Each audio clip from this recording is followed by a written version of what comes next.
This week I've put together a little manicure tutorial for how you can get a perfect Femme Fatale fall red manicure. I love doing my own at-home manicures, and this video will just kind of show my method and products that I've been using and to just take you through the process.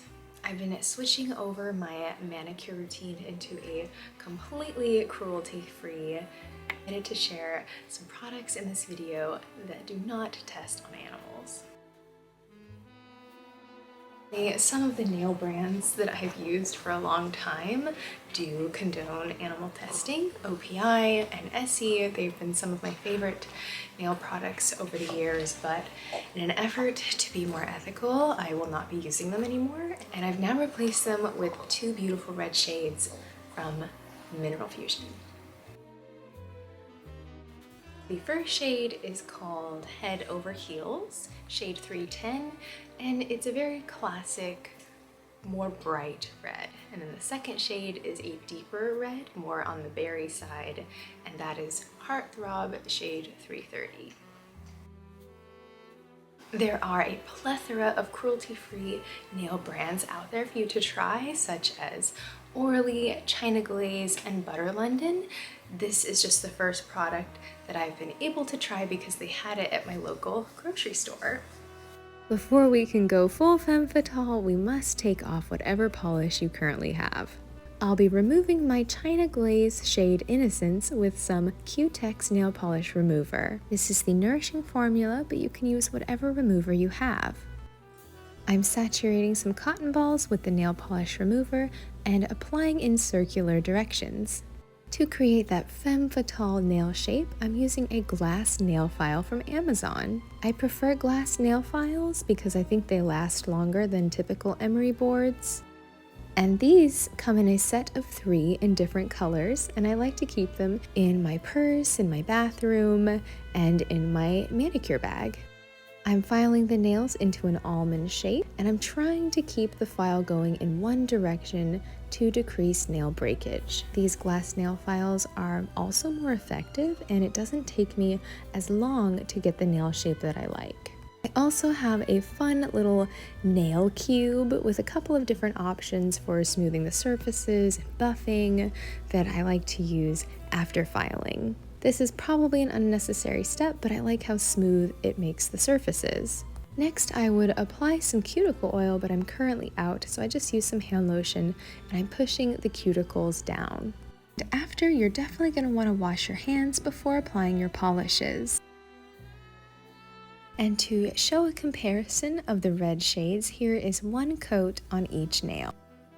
I think Head Over Heels, or the lighter red shade, is a great dupe for one of my favorite OPI red nail polishes, called Big Apple Red.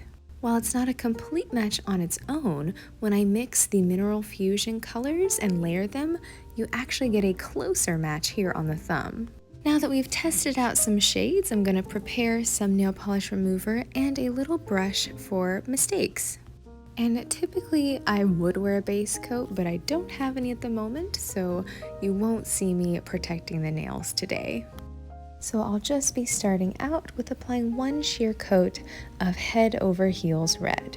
Since I'll be layering the polishes, I'm trying to make sure that the first coat is sheer, but provides a lot of coverage over the entire surface. The width of the nail polish brush is actually quite wide, which I find helpful in reducing the amount of brush strokes. I would describe the Head Over Heels red shade to be on the warmer side with a more orange undertone. I'm going to go back with my nail brush and fix any overflow or mistakes that may have occurred. And as you can see, this can get a little messy, so you might want to set down a paper towel or a rag to prevent your surface from getting stained.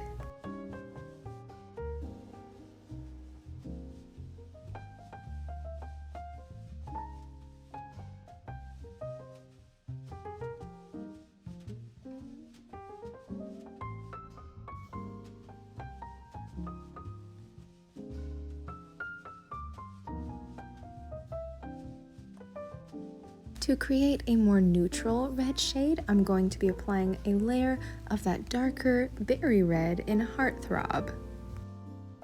Since this nail polish has a more blue undertone, once we add it to our orange undertone nail polish, I think it will create a perfect classic 1940s red shade.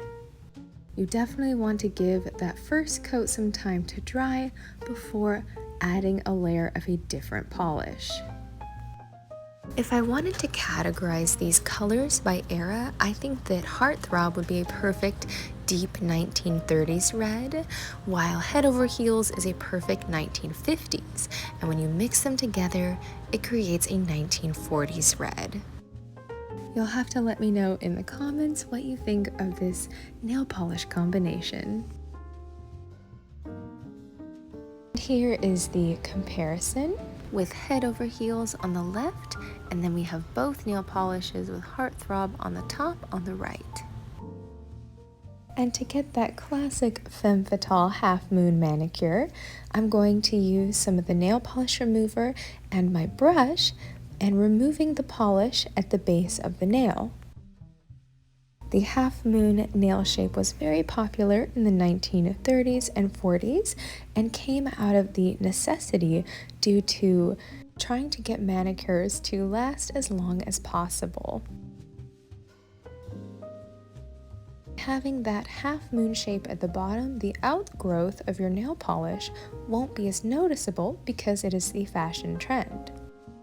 Again, this can be a little messy and can take a little patience and cleanup. But the results and the money you will save from doing your own manicures are invaluable. Once you've given those first layers ample drying time, you can apply some top coat. I'll be using the top coat by Mineral Fusion and applying it all over the nail. Similar to the red polishes, the brush is nice and wide and will apply a generous amount of the clear polish. Be careful not to apply too much pressure. You don't want to create any streaks. The top coat will add a nice gloss to that half moon down at the bottom and make the nails look more finished. I also love how shiny it makes them look. And of course, it will add a little bit of protection against chipping.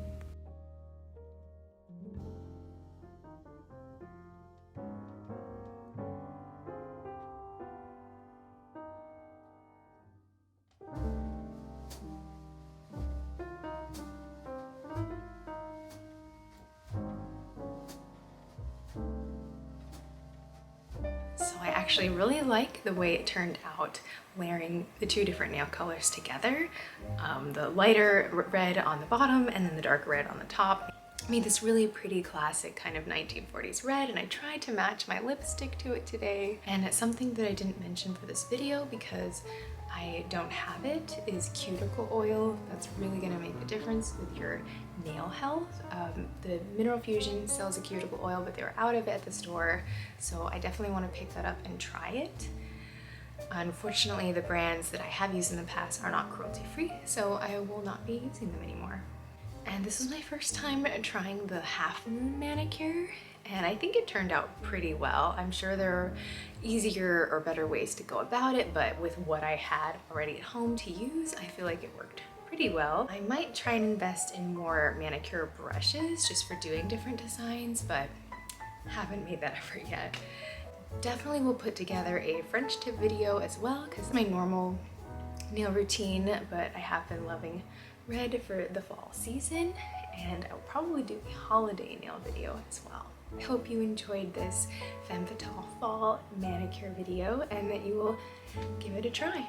Oh, and if you're curious about the ring, this was my great aunt who recently passed. I was given some of her jewelry and I just love wearing her garnet ring. This was her birthstone and it has a nice gold base and it just looks so glamorous to me. So yes, this is for Aunt